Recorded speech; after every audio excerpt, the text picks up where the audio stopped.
अस्सलाम वालेकुम नाज़रीन, मां आहियां शुएब अली उमरानी ऐं तव्हां ॾिसी रहिया आहियो BR टाइम न्यूज़। सभ खां पहिरियां शामिल कंदासीं हीअ रिपोर्ट। डिस्ट्रिक्ट नौशहर फेरोज़ में धरती धड़ियुनि जे हक़नि ते धारियनि जा धाड़ा। नौशहर फेरोज़ नादरा में अफ़गानी पठाणनि खे मामूली रिश्वत एवज़ सिंध जा शनाख्ती कार्ड जारी करण जो सिलसिलो वॾे ज़ोरो शोर सां घणे अरसे खां हलंदड़। अफ़गानी पठाणनि जो चवणु हुयो त हिते असां 2-3 हज़ार रुपया रिश्वत ॾेई वॾे आसानीअ सां कार्ड ठाराईंदा आहियूं। असां उन खां अॻु बि केतिरा ई सिंध जे नाले ते कार्ड ठाराया आहिनि ऐं हिन वक़्तु बि असां 10 खां 12 ॼणा आहियूं जिन खे कार्ड मिली चुका आहिनि। जंहिं ते आम शहरीअ जे पुछण ते उन्हनि जो चवणु हुयो त असांखे हितां जो अमलो रिश्वत वठी कार्ड जारी कंदो आहे, असांखे का परेशानी नाहे थींदी।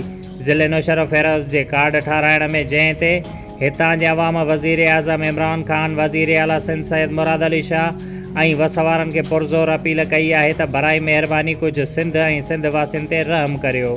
हीउ सिर्फ़ु डिस्ट्रिक्ट नौशहर फेरोज़ जो हाल आहे त पूरे पाकिस्तान में छा हशर हूंदो। 68 मोरी शहर जे दीनी मदरसे अनवारुल क़ुरान हुसैनिया खे एरीगेशन अमले पारां शहीद करण जे हुकुम ख़िलाफ़ JUI जे सवे कारकुननि हुसैनी जमायत जे वर्करनि सख़्त एहतिजाज खां पोइ एरीगेशन अमलो एक्सीवेटर मशीन ऐं पुलिस वापसि वठी वियो।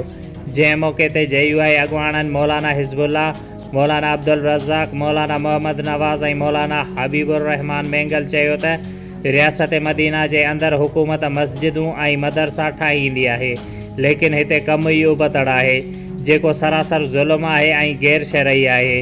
जंहिं ज़ुल्म ख़िलाफ़ु आवाज़ उथारियो आहे ऐं उथारींदा रहंदासीं।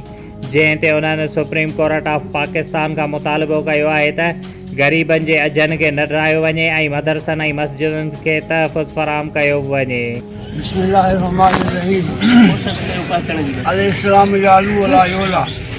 इस्लाम बुलंदी लाइ आयो आहे, बर्बादी तबाही लाइ आयो आहे।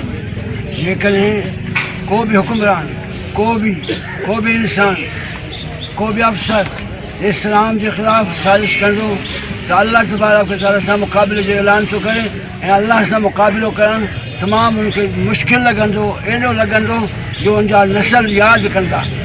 असां हीउ मसइलो जेको मदरसनि जो आहे, मदरसा ऐं मस्जिदूं अल्लाह जे दीन जा मर्कज़ आहिनि। अल्लाह जे दीन जे मर्कज़नि खे ठाहियो न वेंदो आहे, ठाहियो वेंदो आहे। जेकॾहिं अॼु इस्लाम जे मर्कज़नि खे ॼाण जी कोशिशि कई थी वञे त इंशाअल्लाह उहो वक़्तु ईंदो इस्लाम बुलंद आहे ऐं बुलंद रहंदो। ऐं असां गुज़ामत करणु कोन था चाहियूं। असां अपील कयूं था, पुरअमन एहतिजाज था कयूं त असांजे मदारिस खे, असांजे मदरसे खे, क़ुर पाक जे तालीम जे मर्कज़ खे हथु न लाथो वञे। जेकॾहिं हथु लाथो वियो उनजी ज़िमेदारी उनजे मथां आहे, असांजे मथां कान। जीअं त सिंध जे अंदरि शहरनि खे मिसमार कयो पियो वञे, उन हवाले सां कुझु वक़्तु अॻु में सखर शहर जे अंदरि मसाजिद खे जेको मिसमार कयो वियो हो, उन ते क़ाइदे सिंध अल्लामा राशिद महमूद सुमरो साहिब जन कोर्ट जो दरवाज़ो खड़कायो ऐं कोर्ट मसाजिद खे तहफ़ुज़ ॾिनो हो। अॼु असां हिन पंहिंजे एहजाज जे ज़रिए हुकूमत Pakistan, supreme court, high court जे ख़िदमत में अपील कयूं था त महिरबानी करे असां पंहिंजी जाइदाद ॾिनी, असां जूं जायूं वयूं, दुकानूं वयूं, सभु कुझु वियो, असां को बि एहजाज नाहे कयो। ख़ुदारा हिन दीनी इदारनि जे मथां रहम कयो वञे, जिते मासूम बच्चा अल्लाह पाक जो क़ुर पढ़ी रहिया आहिनि, इन्हनि जे मथां रहम करे दीनी मदारस खे तहफ़ुज़ ॾिनो वञे। जॾहिं त गैर मुस्लमान ममालिक जे अंदरि असांजे मसाजिद ऐं मदारस खे तहफ़ुज़ आहे, लेकिन अफ़सोस, सद अफ़सोस असां चऊं था त असांजे मुल्क पाकिस्तान जे अंदरि जेको ला इलाहा इल्लल्लाह मुहम्मद रसूलुल्लाह जे नाले ते कलमो जे नाले ते मुल्क ठहियो आहे, उन मुल्क जे अंदरि ला इलाहा इल्लल्लाह क़ुर जे सदा खे बंदि कयो पियो वञे। असां वरी हिकु दफ़ो ॿीहर गुज़ारिश कयूं था सुप्रीम कोर्ट, हाई कोर्ट ऐं आला सतही इदारनि जे ख़िदमत में महिरबानी करे असांजे मदारस खे तहफ़ुज़ ॾिनो वञे, असांजे मदारस खे तहफ़ुज़ ॾिनो वञे, मसाजिद खे तहफ़ुज़ ॾिनो वञे। उमेद आहे त सुप्रीम कोर्ट इन जे लाइ नोटिस बि वठंदी ऐं असांजे मदारस खे तहफ़ुज़ ॾिनो वेंदो। जीअं तव्हांखे ख़बर आहे, सुप्रीम कोर्ट जे हुकुम जे मुताबिक़ गवर्नमेंट ने जायूं जेको ड्राइण जो सिलसिलो शुरू आहे, लिहाज़ा मस्जिद ऐं मदारिस इस्लाम जा क़िले इस्लाम जा बुनियाद आहिनि। मुस्लमाननि जो रूहानी ख़ुराक उतां थिए थो, त इन जे करे असां हुकूमत खां मुतालबो कयूं था, असां सुप्रीम कोर्ट खां मुतालबो कयूं था त पंहिंजे नज़र फ़ैसिले ते नज़रसानी कयो। मदारिस इस्लाम जा क़िले इस्लाम जा बुनियाद आहिनि। इस्लामी हुकूमत इस्लामी रियासत में गवर्नमेंट मस्जिद ऐं मदारिस जो प्लाट ईंदो आहे। अॼु असां मुस्लमाननि जे मुल्क में रहूं था, कलमे मुल्क में रहूं था। जेकर इन कलमे जे मुल्क में मस्जिद ऐं मदारिस महफ़ूज़ न आहे, पोइ असांखे अंग्रेज़ ऐं ॿियनि मुल्कनि जे मथां कहिड़ो असांखे ॻाल्हि करे सघूं था जो असांजे पंहिंजे मुल्क में मस्जिद ऐं मदारिस महफ़ूज़ न आहिनि, जेके असांजा दीनी इदारा आहिनि, जंहिंमें मुस्लमाननि जे ॿार क़ुरान मजीद जी तालीम हासिल करे रहिया आहिनि। असां सुप्रीम कोर्ट खां मुतालबो कयूं था त पंहिंजे फ़ैसिले ते नज़रसानी करे, अपील कयूं था त खुदारा पंहिंजे फ़ैसिले ते नज़रसानी करे मस्जिद ऐं मदारिस खे रिलीफ ॾेई वञे।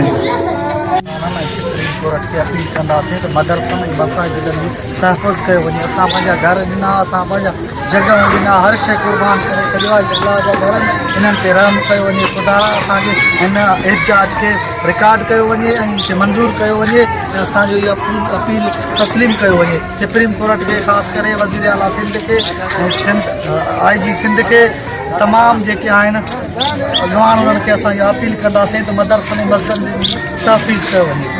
हाल ॾिसो अहिड़ी तरह हिन मदरसे जे मथां बि कांड थी वियो आहे ऐं इहो ख़ुदा जेका मदरसो शहीद थी वियो त क़यामत बर्पा थी वेंदी।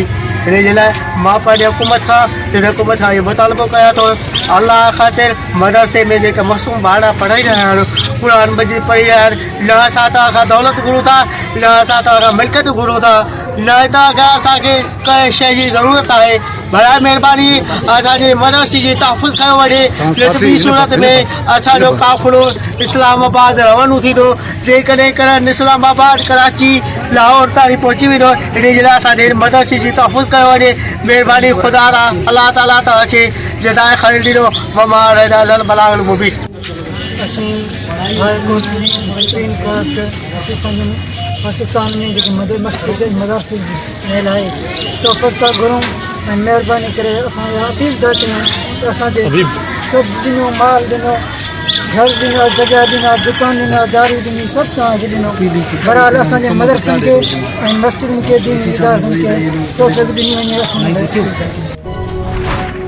जाम साहब इरिगेशन अमले पारां हेवी मशीनरी साण करे ॿुधणी शाख तां गैरकानूनी अदावतूं हटाए छॾियूं, जॾहिं त कपरनि ते वेठल ग़रीबनि जा अजा पिणु ड्राहे पट कया विया। पर अफ़सोस वॾेरनि ऐं जागीरदारनि जे गैरकानूनी कब्ज़नि खे न पियो ड्राथो वञे। सिर्फ़ु ग़रीब मिसकिन बेपहुच माण्हुनि लाइ उहो कानून नाफ़िज़ कयो वियो आहे। कहिड़ो गुनाह कयो अथमि, ही जॻहियूं ॿॻहियूं मुंहिंजो ख़तमु करे छॾियऊं। मुंहिंजा बचा किथे विया आहिनि, मां ज़लील थी वियो आहियां। वज़ीर आला खे अर्ज़ु आहे मुंहिंजो, असां ग़रीबनि खे किथे जॻह त ॾे, किथे विहारे त सही। कंहिं ज़मीनदार जे पासे वञी कणक में वेही था रहूं, असांखे मोचड़ा था ॾियनि। अॼु दौरु आहे कहिड़ो, मां ग़रीब मिसकीन आहियां। महिरबानी करे रईस साथे बि मूंसां मदद करे, सभु ॻाल्हि करे। उनजा सभु बादशाह जेके आहिनि उहे बि मूंखे एशिया खां बि वधीक तंग करे वेठा। छो नवाबशाह जे इलाइक़े हक़ानी टाउन जे रहवासी कनन खां माज़ूर हुसैन साम्हूं नवाबशाह प्रेस क्लब साम्हूं अलामती बुख हड़ताल कंदे चयो त मां इंतिहाई ग़रीब आहियां, जॾहिं त मुंहिंजी मदद करण लाइ केर बि तयारु न आहे। घणनि ई जॻहियुनि ते माज़ूर कोटा में अप्लाई बि कयो आहे, टेस्ट इंटरव्यू बि ॾिना आहिनि, पर किथां बि का वाहुर न आहे थी, जंहिं ते हुन वस वारनि खां अपील कई आहे त खेसि रोज़गार ॾिनो वञे त जीअं हू पंहिंजो गुज़र सफ़र करे सघे। शोएब अली उमराणीअ खे ॾींदा इजाज़त। वधीक ख़बरुनि ऐं अपडेट्स लाइ ॾिसंदा रहो BR टाइम न्यूज़।